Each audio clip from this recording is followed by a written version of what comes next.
Va ora in onda la rubrica Socioterapia, a cura della dottoressa Laura Sossi.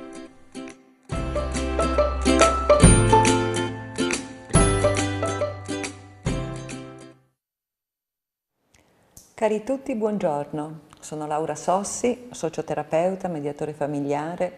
Oggi vengo a voi con una visita molto desiderata. È qui con me la dottoressa Giulia Botteon, psichiatra.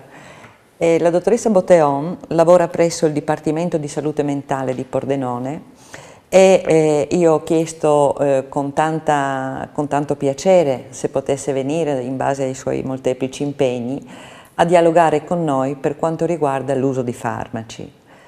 Giulia, in cosa consiste il tuo lavoro? Cioè, qual è la tua professione presso il Dipartimento di Salute Mentale, in cosa verte, diciamo? Sì, io lavoro in un centro di salute mentale e appunto mi occupo di vedere delle persone e fornire assistenza in un'ottica di psichiatria territoriale. Sì. Il centro di salute mentale è un servizio che appunto È a questo? Sì, è un'unità operativa del Dipartimento di Salute Mentale e Sì. accoglie appunto persone con disturbi psichici o anche dei disagi, quindi a bassa soglia, e affluiscono persone sia quindi che possono avere dei disturbi importanti quali psicosi, come un disturbo schizofrenico, un disturbo bipolare, oppure anche dei disturbi medio lievi come depressioni, stati ansiosi, attacchi di panico, disturbi ossessivi compulsivi, cioè una vasta... Sì, è un ampio ventaglio appunto di tipologia di che voi persone, fornite servizio. sì, e poi vengono reindirizzati magari al medico di base piuttosto che a psicologi, ai servizi sociali, a seconda appunto dei bisogni che la persona ci pone, le sue domande, poi si decodifica un attimo e si costruisce insieme un programma terapeutico che può essere di presa in carico, presa in cura oppure a livello di consulenza, cioè una volta e poi si indirizza la persona da un altro professionista. Sì. Quanto è d'uso secondo te, quanto è diventato normale l'uso di farmaci nella nostra società? Secondo te c'è un abuso oppure viene considerato soltanto nei casi che strettamente c'è la necessità di prenderli? Diciamo che sempre più spesso c'è un utilizzo inappropriato, soprattutto nelle situazioni reattive a degli eventi di vita, cioè la ricerca, la richiesta di farmaci ci capita di vedere nella pratica quotidiana per quelle situazioni lievi oppure ascrivibili a dei momenti di vita particolari, anche dolorosi, ma che anche sono necessari per poter evolvere in un percorso, un ritrovamento di un equilibrio.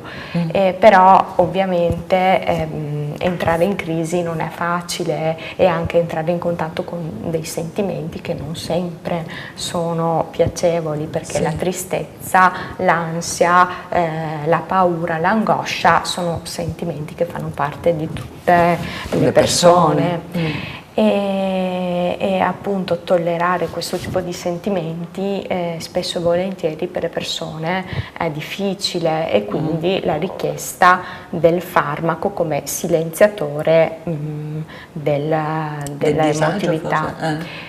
E poi questo associato al fatto che si vuole tutto e subito, nel senso che capita spesso di vedere delle persone che hanno avuto un lutto recente, una separazione, oppure che una cosa traumatica, un evento traumatico, per cui è necessario un processo di rielaborazione, però appunto vorrebbero risolvere tutto appunto con l'amuleto magico del farmaco.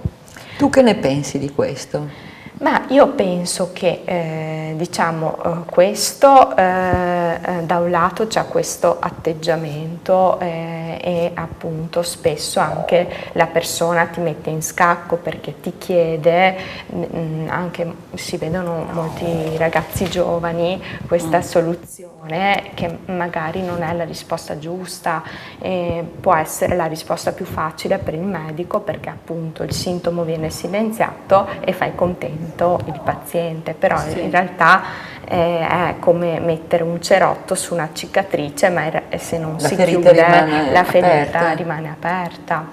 E spiegare questo alla persona non è sempre facile, e spesso molte persone non si sentono soddisfatte e continuano a richiedere domande, cambiano psichiatra, eccetera. Dall'altra parte il farmaco è indispensabile, a parte per i disturbi psichici gravi, che è fondamentale per consentire appunto un mantenimento di un'adesione con la realtà piuttosto che una stabilità del tono dell'umore, anche in certe situazioni in cui il tono dell'umore è particolarmente deflesso oppure c'è un livello d'ansia tale per cui la persona non riesce neanche a lavorare su di sé, è necessario un attimo ridurre l'ansia oppure migliorare l'umore per creare la situazione favorevole affinché la persona affronti i suoi problemi e inizi un percorso personale di risoluzione che può essere declinato in vari modi. A tuo avviso, perché c'è questa ricerca, questa abitudine consolidata purtroppo ormai, diciamo, di ricorrere al farmaco proprio per chiudere la porta ai sentimenti, alle emozioni? Dipende dall'ambiente sociale, dipende dalla nostra società generale, dipende dalla caratteristica delle persone. Da cosa secondo te, perché c'è questa richiesta? Penso che ci sia cioè, tutti questi fattori influenzano molto sulla richiesta, sia le caratteristiche personologiche di ognuno, perché magari c'è chi fa più fatica a gestire la frustrazione o vuole tutto e subito una risposta, e dall'altra parte sicuramente la nostra società non aiuta perché c'è la fatica di essere se stessi, nel senso che la nostra società è orientata alla produttività, all'efficienza. Se una persona un giorno non si sente e sta a casa oppure non ha voglia di avere relazioni sociali per un periodo perché sta vivendo un momento difficile e preferisce stare da solo piuttosto che magari sta a casa dal lavoro, invece che fare 10 cose ne fa 5, e questa cosa a livello sociale non è accettata, e la stessa persona probabilmente la vive con disagio perché ha introiettato questa propulsione a essere sempre belli, efficienti, presenti, produttivi.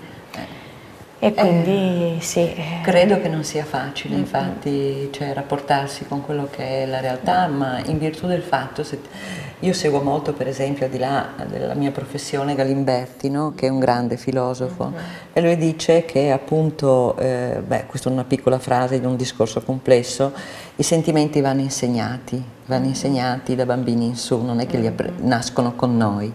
E una volta le fiabe servivano proprio a questo, a insegnarci i sentimenti, la paura, la gioia, l'amore, eccetera. E forse, come dici tu, questa società odierna ci porta nella condizione di correre. Il vivere qui e ora non è previsto, no? Non è previsto.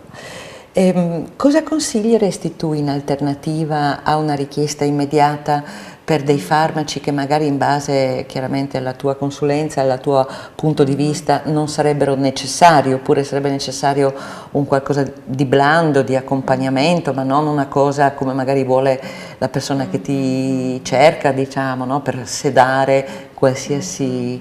Tu consiglieresti un percorso diverso? Tu consiglieresti come dire, un'alternativa a quello che può essere il tuo contributo?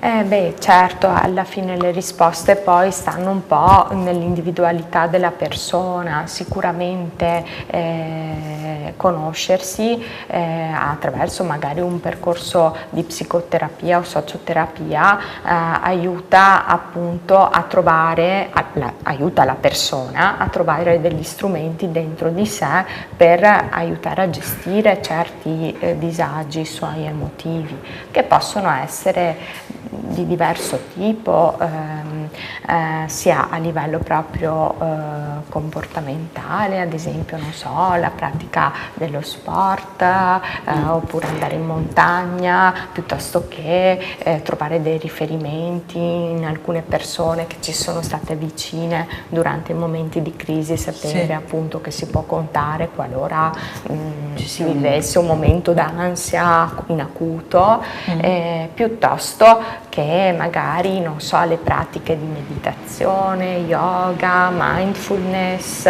che sono, è provato che aiutano il rilassamento.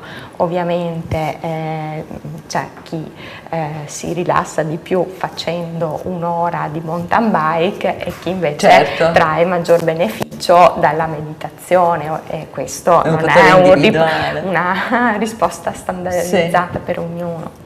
Poi in questi ultimi anni c'è anche un'espansione appunto della fitoterapia, della medicina naturale. Sono dei rimedi indubbiamente più blandi, più leggeri, che però io, nonostante sia un medico, psichiatra e abbia frequentato appunto l'università, la medicina, pratichi medicina tradizionale, però mi avvalgo di questi rimedi che comunque sono anche possono aiutare a gestire la persona.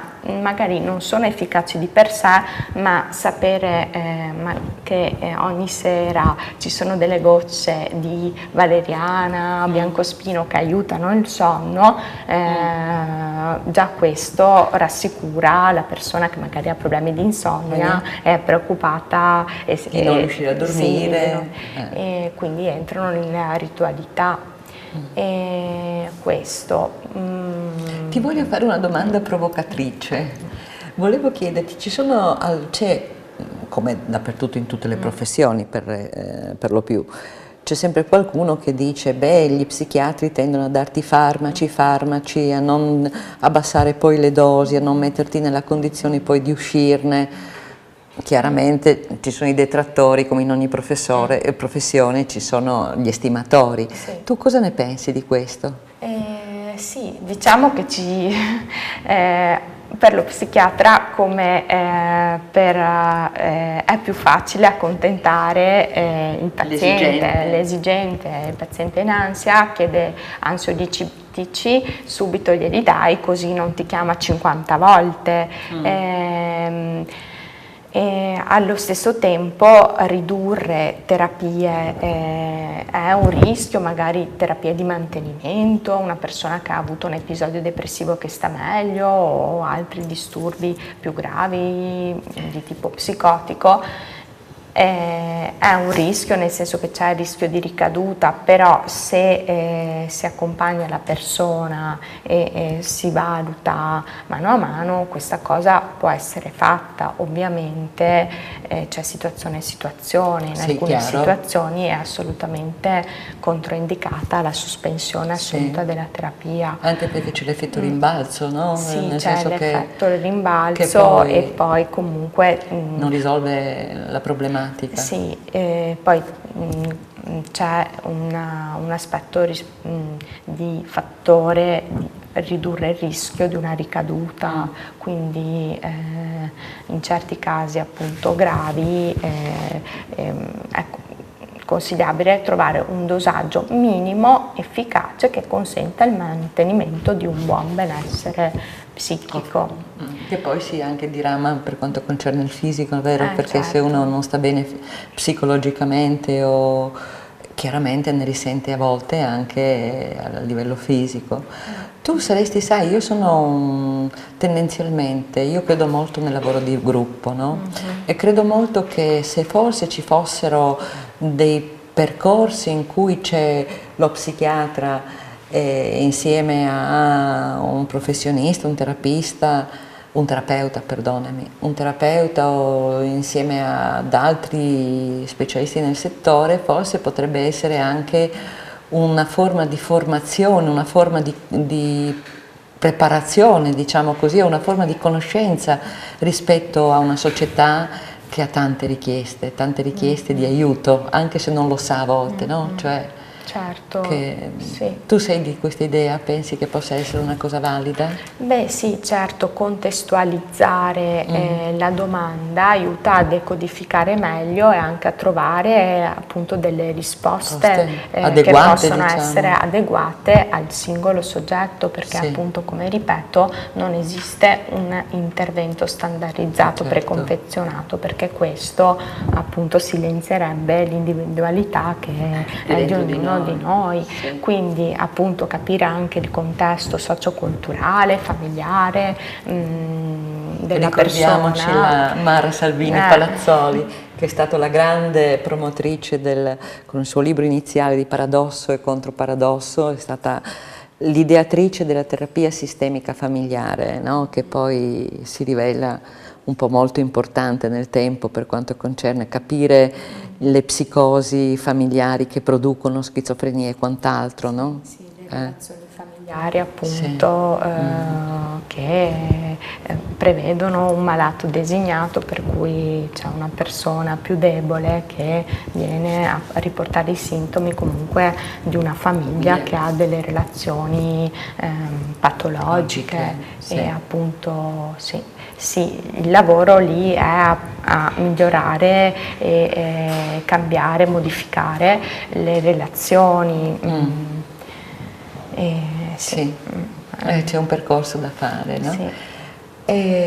Io sono molto contenta che Giulia sia venuta. Vi voglio premettere che spero entro la fine di questo mese di fare una tavola rotonda con altri professionisti, inclusa, se accetterà, anche la dottoressa Giulia Botteon, se hai piacere di venire, compatibile con i tuoi impegni, ovviamente. Ci organizziamo.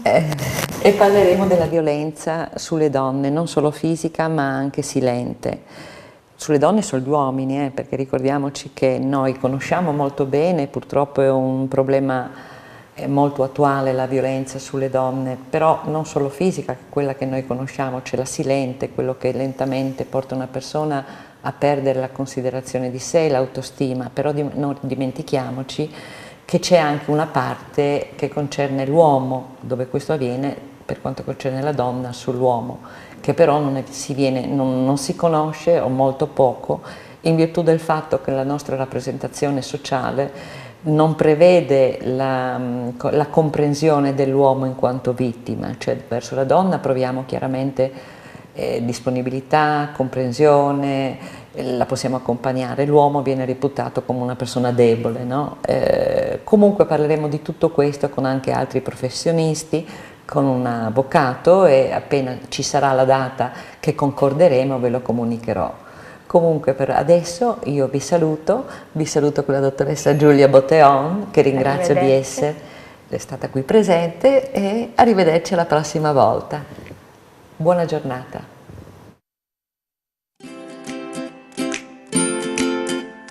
Avete visto ed ascoltato la rubrica Socioterapia, a cura della dottoressa Laura Sossi.